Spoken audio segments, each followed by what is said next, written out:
नमस्कार साथियों, स्वागत है आपका BNK 24 यूट्यूब चैनल पे। बहुत बहुत साथियों, कल वोडाफोन आइडिया में 4 से 5% की तेज़ी देखने के लिए मिली। तो क्या ये तेज़ी रिकवर कर पाएगी, या ऐसी कोई वोडाफोन के बारे में क्या पॉजिटिव खबर आ गई है जिसको लेकर के वोडाफोन आइडिया रॉकेट बन गया है? क्या मोतीलाल ओसवाल के द्वारा जो निकाली गई रिपोर्ट है जिसमें वोडाफोन आइडिया का 6 रुपये का टारगेट दिया गया था, क्या वो गलत सिद्ध हो जाएगी? क्या वोडाफोन आइडिया के दिन अच्छे आने वाले हैं? इसकी विस्तार से आज चर्चा करेंगे। आज पूरे जो टॉपिक का विषय रहेगा वो रहेगा वोडाफोन आइडिया। ये जद्दोजहद हुई क्या, खबर आई क्या?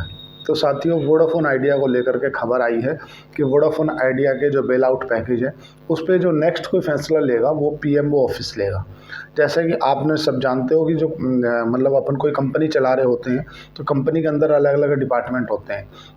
HR डिपार्टमेंट होता है, कोई मतलब डिफरेंट विभाग को संभाल रहा होता है। लेकिन अगर उस विभाग से ऊपर का मामला हो जाता है तो फिर वो डायरेक्ट सेठ जी के पास पहुंचा दिया जाता है कि यार भाई, हमारे ऊपर से बात है, अब सेठ जी के लिए। लेकिन ये इतना आसान नहीं है सरकार के लिए, क्योंकि सरकार अपने ही बनाए हुए चक्रव्यूह में फंसती जा रही है। कैसे, क्यों, उसको विस्तार से समझते हैं। सबसे पहले, सरकार महंगे जो स्पेक्ट्रम है वे जारी करती है। महंगे स्पेक्ट्रम को दिखा करके जो वोडाफोन आइडिया जैसी कंपनियां हैं या जो और कंपनियां हैं वो बैंकों से लोन लेती हैं, और उसको फिर चुकाए ना जाने के, चुकाया नहीं जाता तो सरकार को हिस्सेदारी चुका देती है। अब वोडाफोन आइडिया की सिचुएशन क्या है? वोडाफोन आइडिया हर बैंकिंग से, मतलब जो भी SBI है, म्यूचुअल फंड है, या इनका बैंक ऑफ ग्रुप भी होता है, उनसे प्रयास करके देख चुका है, लेकिन उनको कोई भी लोन देने के लिए तैयार नहीं है। लोन की तरफ से स्पष्ट मना कर दिया गया है कि हम आपको लोन नहीं देंगे। और बेल आउट पैकेज अभी वर्तमान में जो 18,000 करोड़ रुपए की इनकी देनदारी निकल रही है, जो कि मार्च में देना है, तो अभी उसे टालने की कोशिश की जा रही है। 18,000 करोड़ रुपए जो मार्च में भरना है उसे टालने की कोशिश की जा रही है, केवल इसीलिए स्पेक्ट्रम जो PMO के पास में गया है कि भाई 18,000 करोड़ रुपया को कैसे न कैसे टाला जाए। लेकिन अब सरकार के पास में बड़ी जद्दोजहद वाली कंडीशन हो जाएगी। सरकार अब सोच रही है कि करे तो करे क्या। सरकार फंस गई है। फंस क्यों गई है कि अभी सरकार की 49.40% की हिस्सेदारी है वोडाफोन आइडिया में। अगर सरकार इसमें और हिस्सेदारी बढ़ा लेती है तो ये 100%, मतलब क्योंकि नियम ये बोलता है कि जिसके पास में कंपनी का 51% हिस्सा है वो कंपनी उस मालिक की होगी जिसके पास 51% है। तो 49.40% जो हिस्सा है वो सरकार का है अभी वोडाफोन आइडिया में। अगर इसमें वो सरकार और इक्विटी ले लेती है और पैसा को इक्विटी में कन्वर्ट कर देती है, तो होगा क्या कि सरकारी कंपनी बन जाएगी। और अगर इस तरह का होगा तो कंपनियां क्या करेंगी? जो कंपनियों ने पैसा उठा रखा है वे कंपनियां पैसा नहीं चुका पा रही, तो वो पता क्या करेंगी? वो सरकार से बोलेंगे हम आपका पैसा नहीं दे पा रहे, तो एक काम करो, आप हमारी कंपनियों में आके इक्विटी ले लो, हिस्सा ले लो। तो सरकार बड़ी उलझती सी नज़र आ जाएगी। क्या है, सरकार के अंदर ना दूरदर्शिता की अभी कमी नज़र आ रही है। कारण क्या है? जैसे मतलब ये थोड़ा सा आउट द वे हो जाएगा, इसलिए मैं आपको बताना चाह रहा हूँ। जैसे गेमिंग प्लेटफॉर्म है, नज़ारा टेक्नोलॉजी है, या इस तरह की जो कंपनियाँ हैं, पहले तो इनमें बिलियन ऑफ डॉलर रुपया निवेश करवाया। जो कोई स्टार्टअप चालू करना चाहता था या जो भी जिस भी तरीके से, फिर उसके बाद में इन कंपनियों के IPO आए। IPO आने के समय भी सेबी ने इनको मतलब परमिशन दी कि आप मार्केट से पैसा उठा सकते हैं। लोगों ने इसमें निवेश भी किया। निवेश किया तो जो बड़ी बड़ी कंपनियां हैं वो तो राइट ऑफ होकर निकल जाएंगी, लेकिन जो छोटे निवेशक हैं उनका क्या होगा? भाई, आपको दूरदर्शिता की कमी थी क्या? ये आपको पहले से मालूम नहीं था क्या? ये जो ऑनलाइन गेमिंग प्लेटफॉर्म है, ये जो कंपनियां बना रही हैं, इनसे दिक्कत होने वाली है आने वाले फ्यूचर में। अभी समस्या का पता चला है क्या? मैं वोडाफोन आइडिया पर बात करूँगा तो थोड़ा सा ये आउट द वे है, इसलिए मैं बता रहा हूँ सरकार क्यों लग जाती है अपने यूज़ में। सरकार महंगे स्पेक्ट्रम जारी कर देती है, उन्हें दिखा के, महंगे स्पेक्ट्रम को दिखा के लोन ले लिया जाता है। वो लोन चुकाया नहीं जाता तो बैंक को फिर अपनी इक्विटी डाइल्यूट करनी पड़ती है, सरकार की हिस्सेदारी हो जाती है। ये वोडाफोन आइडिया में चल रहा है। जो गेमिंग प्लेटफॉर्म है, जैसे एकाएक सरकार ने आके बोल दिया कि अब हम बिल लेके आ रहे हैं, अब ऑनलाइन जो प्लेटफॉर्म है ऐसा हो जाएगा, बंद हो जाएगा, ये हो जाएगा, तो होगा क्या?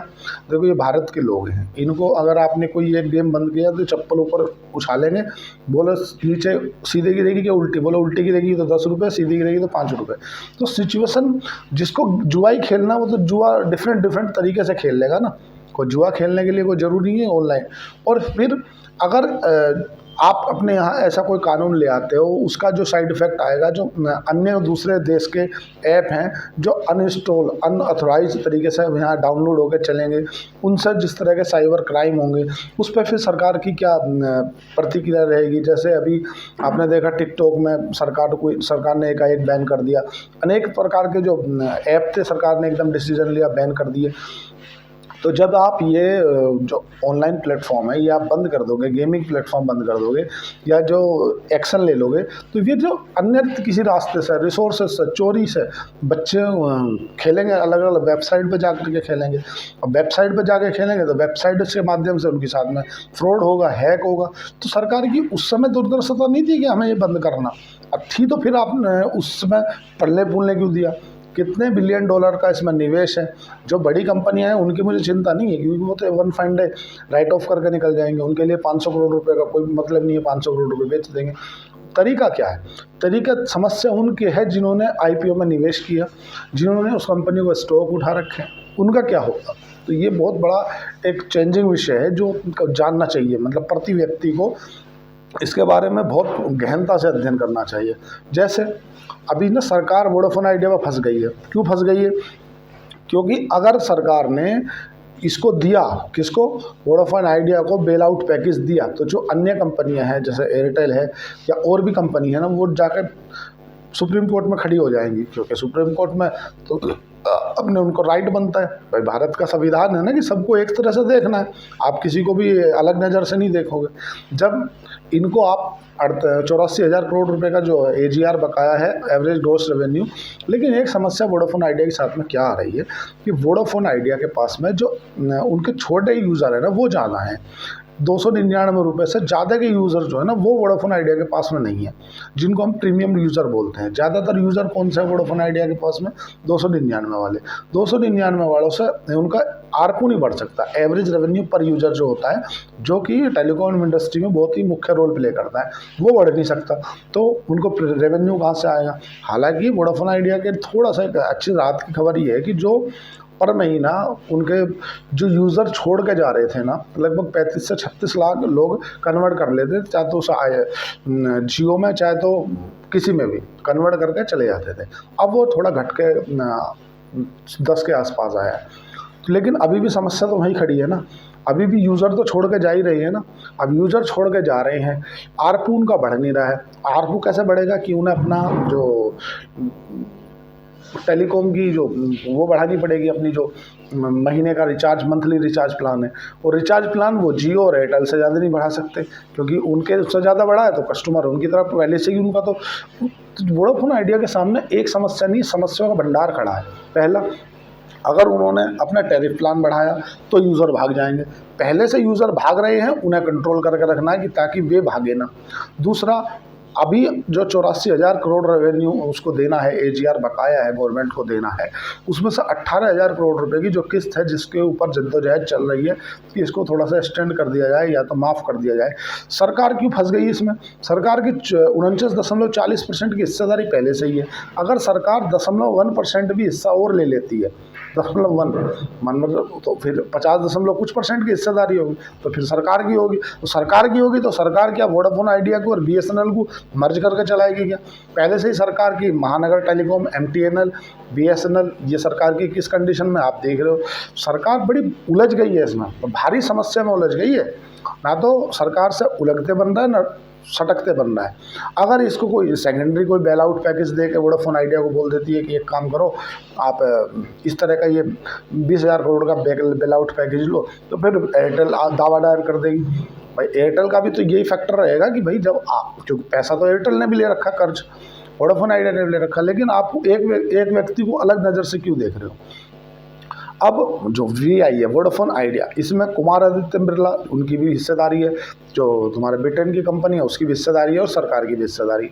अभी तिगड़म में फंस गई है, कोई पैसा इसमें डालना नहीं चाहता। यानी डालने के लिए जो अक्षय है, इनके CEO हैं, वो चाहें तो दोनों के दोनों पार्टी मजबूत हैं, जो वोडाफोन वाली पार्टी है वो मजबूत है, दोनों ऐसा कोई कमज़ोर नहीं है, पर इसमें कोई पैसा डालना नहीं चाह रहा, क्योंकि वो समझ गए हैं कि सरकार को वोडाफोन आइडिया को जीवित रखना मजबूरी है। क्यों मजबूरी है?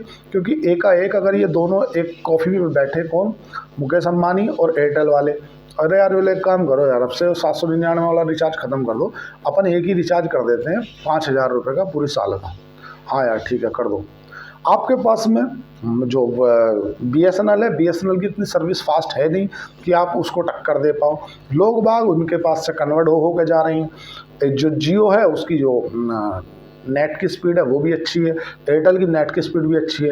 एयरटेल के पास में भी प्रीमियम कस्टमर हैं, चाहे उसके वाईफाई से आते हों, चाहे उनका एयरटेल पेमेंट बैंक हो। ऐसे जियो के पास में भी प्रीमियम कस्टमर है, चाहे उनका ब्रॉडबैस्ट जो नेट वाली सिचुएशन है। मतलब उन्होंने डिफरेंट तरीके में अपना नेट को लेकर के टेलीकॉम इंडस्ट्री में अपना पैर जमा रखा है। दूसरा जो जियो है, जियो को अगर कुछ स्टार्टअप भी करना है या आगे से कुछ करना भी है तो HFCL एक कंपनी है जो कि वायर वगैरह बनाती है। HFCL में रिलायंस की हिस्सेदारी है। मतलब उसके लिए तो खुद ही की गाय का दूध बेचने वाली कंडीशन है। अगर उसको अपने आप को कन्वर्ट भी करना है या आगे एक्सपेंड भी करना है ना, तो उसके पास में HFCL करके कंपनी है, आप सब जानते हैं, उसमें रिलायंस की हिस्सेदारी है। मतलब सीधा है कि आज जियो और एयरटेल के सामने वोडाफोन टिक नहीं पा रहा, और सरकार की मजबूरी है, क्योंकि अगर सरकार के 1 लाख करोड़ रुपए डूबते हैं, सपोज करो वोडाफोन आइडिया कोलैप्स कर जाती है, 2.5 लाख करोड़ रुपए के आसपास में कर्ज है, तो 2.5 लाख करोड़ में से आधा तो सरकार को देना पड़ेगा, 1,25,000 करोड़। अब सरकार समझ नहीं पा रही कि करे तो करे क्या, ना तो सटकते बन रहा ना थूकते बन रहा। क्यों? क्योंकि सिचुएशन ऐसी गंभीर बन गई है कि करे तो करे क्या। सरकार अगर लोन नहीं दे तो मरे, अगर दे तो मरी, नहीं दे तो एक दो कॉम्पिटिटर है, दोनों का मोनोपोली हो जाएगी, जियो की और एयरटेल की। और अगर दे दे तो फिर एयरटेल भी जाकर खड़ा हो जाएगा कि भाई हम भी आपको खर्चा जो हमने दिया है हम वो दे नहीं पा रहे, आप हमसे इक्विटी ले लो।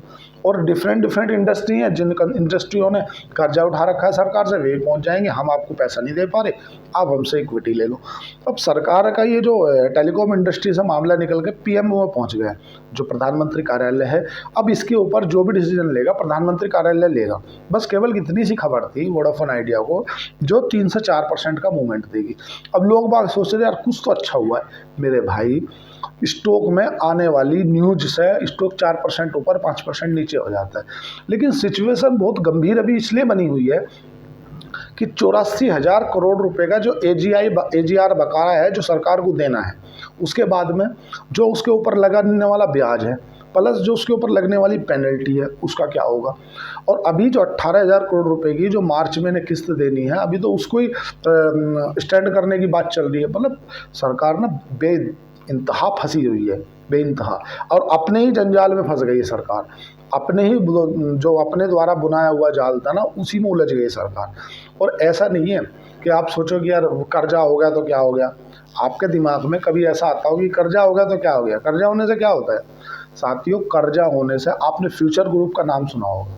फ्यूचर ग्रुप मतलब जैसे कि जिसको आप बिग बाजार के नाम से जानते हैं, बिग बाजार आज खत्म हो गया, लगभग कोलैप्स हो गया। कारण कि उन ओवर लेवरेज में थे। ओवर लेवरेज में मतलब डिफरेंट इंडस्ट्री में चले गए। मतलब जैसे आपने देखा होगा बिग बाजार और डी-मार्ट। आप बिग बाजार के जो किशोर बयानी हैं उन्हें जानते होंगे, और जो तुम्हारा डी-मार्ट के राधा कृष्ण दमानी, उन दोनों में कंपेयर कर लो। जो राधा कृष्ण दमानी वो हमेशा डेट फ्री लाइफ जीने में विश्वास रखते। उन्होंने शुरू में 8 स्टोर खोले थे, लोग बाग उनकी बात का मजाक उड़ाते थे, अरे बोले किराना की दुकान खोली है, लेकिन वो बोलते थे कि इससे जो प्रॉफिट होगा उसी से मैं नई दुकान खोलूँगा। लेकिन जो किशोर बियानी थे जो कि फ्यूचर ग्रुप के मालिक थे, मतलब बिग बाजार वाली, उन्होंने मल्टीपल बिजनेस में पहुंच गए। तुम्हारा फ्यूचर का भी काम कर लिया, किराने का भी काम कर लिया, कपड़े का भी काम कर लिया, ई-शॉप में भी चले गए। तो हुआ क्या, लेवरेज बढ़ गया। दूसरा एक गलती इन्होंने ये कर दी कि प्रीमियम लोकेशन चूज़ करते थे कि उस सिटी की प्रीमियम लोकेशन पर बिग बाजार खोलते थे। डी-मार्ट की क्या पोजीशन थी? डी-मार्ट हमेशा आउटसाइड में अपनी लैंड खरीद के उस पर बनाता था, और वो डी-मार्ट की सिंपल सी फिलोसफी थी कि डी-मार्ट क्या काम करता था, जिसे कस्टमर ज़्यादा उठा रहा होता था डी-मार्ट उसी को खरीदता था, उसी को लेता था। डी-मार्ट की सिंपल फंडा था कि लो प्राइस रखो, सबसे न्यूनतम प्राइस रखो, और जो है जिसको पब्लिक ज़्यादा उठा रही है उसी को हम भी लेंगे। मतलब इनकी डी-मार्ट की इन्वेंट्री बच जाती थी। इन्वेंट्री फेल नहीं हुई उनकी। फ्यूचर ग्रुप के साथ में क्या हुआ, तुम्हारा इनकी जो इन्वेंट्री थी वो बिक नहीं पाती थी, क्योंकि इनके पास में मल्टीपल बिजनेस थे। मल्टीपल बिजनेस होने के चलते जो इनकी इन्वेंट्री थी वो बढ़ती चली गई। इन्वेंट्री बढ़ती चली गई मतलब डेट बढ़ता चला गया, डेट बढ़ता चला गया मतलब ब्याज बढ़ता चला गया, ब्याज दे नहीं पाए। आखिर में क्या हुआ, या तो इन्होंने अपना जो इक्विटी थी वो प्लेज कर दी, और या फिर प्लेज ना करके मजबूरन अपना हिस्सा ख़त्म करना पड़ा। आज आप बताओ, कोई बिग बाज़ार के नाम से कोई जानता है? था, लेकिन डिफरेंट तरीके से ख़त्म। आज डी मार्ट के पूरी इंडिया में 415 से ऊपर स्टोर हैं आज भी, और सभी स्टोर प्रॉफिटेबल हैं। आज डी मार्ट के लगभग 4600-4700 रुपये का एक शेयर चल रहा है। 2.5 लाख करोड़ रुपए की नेटवर्थ है। डी मार्ट और बिग बाज़ार मतलब फ्यूचर ग्रुप दोनों में डिफरेंट, आप देख लो क्या है। केवल डी मार्ट डेट फ्री पे बिलोंग करता था, बिग बाज़ार काय पे बिलोंग करता था, ओवर लेवरेज लेके बिजनेस किया, डिफरेंट इंडस्ट्री में चले गए। उसका परिणाम क्या हुआ आप सबके सामने है। तो इसीलिए मैं आपको बोल रहा हूँ कि ये चीज़ बहुत मैटर रोल प्ले करती है किसी पे कर्ज होना। आज वोडाफोन आइडिया के साथ में क्या हो रहा है भाई, वोडाफोन आइडिया और एयरटेल में आप देख लो दोनों में। तो इसीलिए ये बहुत विषय है। अब बात कर लेते हैं, सबसे पहले थोड़ा सा वीडियो लंबी हो जाएगी तो मैं इसलिए लंबी वीडियो रखना नहीं चाहता। आज का जो विषय है वो वोडाफोन आइडिया को लेकर के, वोडाफोन आइडिया को लेकर के जो बड़ी खबर आई थी वो केवल इतनी थी कि अब इसके ऊपर जो निर्णय लेगा वो लेगा पीएमओ, प्रधानमंत्री कार्यालय। प्रधानमंत्री कार्यालय अब उलझ गया है, क्या करे तो क्या ना करे। अगर वो दे देता उसे छूट कि ठीक है एक काम करो, 18,000 करोड़ रुपए का हम बेल आउट पैकेज दे रहे हैं, अगले ही दिन वोडाफोन आइडिया लगा देगा, वो एयरटेल लगा देगा आवेदन कि भाई साहब आपने इसे दे दिया, हमें क्यों नहीं दिया। क्योंकि संविधान में लिखा है कि कोई किसी को विशेष नहीं मानेगा, सब सामान है, सब सामान है। तो वो फिर एयरटेल को भी दो, एयरटेल मांगेगा भाई मुझे भी 18,000 करोड़ रुपए की वो दो। और फिर हर प्रति कंपनी जब वो एक बार जान लेगी कि भाई सरकार के सिंपल फंड आए हैं, अगर आप पैसा नहीं दे रहे तो हम आपकी इक्विटी ले लेंगे। तो जो कंपनी अपने आप को कोलैप्स कर रही है वो जाके इक्विटी दे देंगे, बोल लो हमारी हिस्सा ले लो, हम पैसा नहीं दे पा रहे। सरकार उलझ गई है। तो मैं उम्मीद करता हूँ कि शेयर मार्केट में कोई भी अगर आप निवेश कर रहे हैं ना तो बिना वित्तीय सलाहकार से पूछे ना करें। वोडाफोन आइडिया अभी जब तक पीएमओ कार्यालय की तरफ से कोई डिसीजन नहीं आ जाता तो अभी जल्दी में आकर कोई भी फैसला ना ले कि यार सब कुछ ठीक हो गया, सब कुछ खराब हो गया, ऐसा कुछ नहीं।